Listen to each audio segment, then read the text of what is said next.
শীতের দুপুরে ছাদের উপরে রোদে বসে এরকম ঝাল ঝাল করে পেয়ারা মাখা খেতে বড্ড ভালো লাগে। এই সময়টাতে পেয়ারা মাখা খেতে খুবই ভালো লাগে, তাই আজকে তোমাদের সাথে শেয়ার করব ঝাল ঝাল করে পেয়ারা মাখা রেসিপি। আসসালামু আলাইকুম, কেমন আছো তোমরা সবাই? নতুন একটি ভিডিওতে তোমাদের সবাইকে স্বাগত জানাই। ভিডিও শুরু করার আগে একটাই রিকোয়েস্ট, চ্যানেলটিকে যদি সাবস্ক্রাইব না করে থাকো তাহলে সাবস্ক্রাইব করে দিও, আর ফেসবুক থেকে দেখলে পেজটাকে ফলো করতে ভুলো না। এরকম ঝাল ঝাল করে পেয়ারা মাখা করলে সবারই জিভে জল চলে আসবে। আমার তো এখনই জিভে জল আসছে। কার কার এরকম জিভে জল আসছে তোমরা অবশ্যই কমেন্টে জানাতে ভুলো না।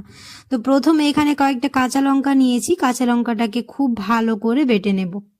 এই সময়টাতে রোদে বসে এরকম মাখামাখি খেতে খুব ভালো লাগবে। কুল মাখা বলো, পেয়ারা মাখা বলো, এইসব খেতে খুবই ভালো লাগবে। তো আমার লঙ্কাটা বাটা হয়ে গেছে, একটা বাটিতে নিয়ে নিলাম। আর খুব ভালো করে এখন পেয়ারাটাকে ধুয়ে নেব।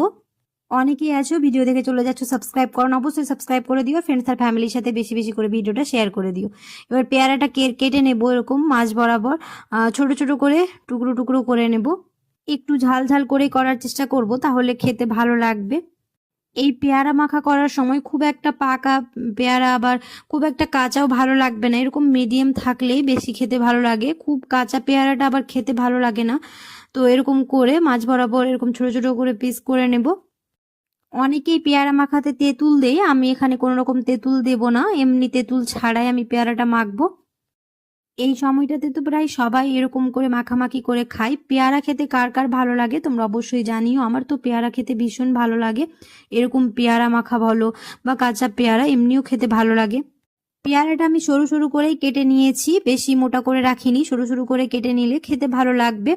তো এখানে আমার কাটা হয়ে গেছে পেয়ারা, একটা বাটিতে নিয়ে নিলাম। এবার যে লঙ্কাটা বেটে রেখেছিলাম পেয়ারার মধ্যে, সে এখন লঙ্কা বাটা দিয়ে দেব।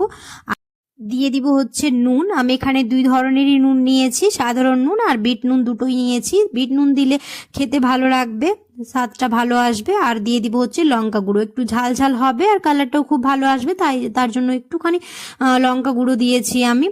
আর দিয়ে দিব হচ্ছে কাসুন্দি। পেয়ারা মাখাতে তো কাসুন্দি না দিলে খেতেই ভালো লাগবে না। অনেকেই কাসুন্দি পছন্দ করে না, তারা একটুখানি দেবে। আমি ওখানে একটুখানি কাসুন্দি দিয়েছি, খুব একটা বেশি দিইনি। এবার খুব ভালো করে সবগুলো মিশিয়ে নেব। আর পেয়ারা মাখা দেখে আশা করছি সবারই জিভে জল আসছে। আমার খুবই পছন্দের একটা ফল পেয়ারা।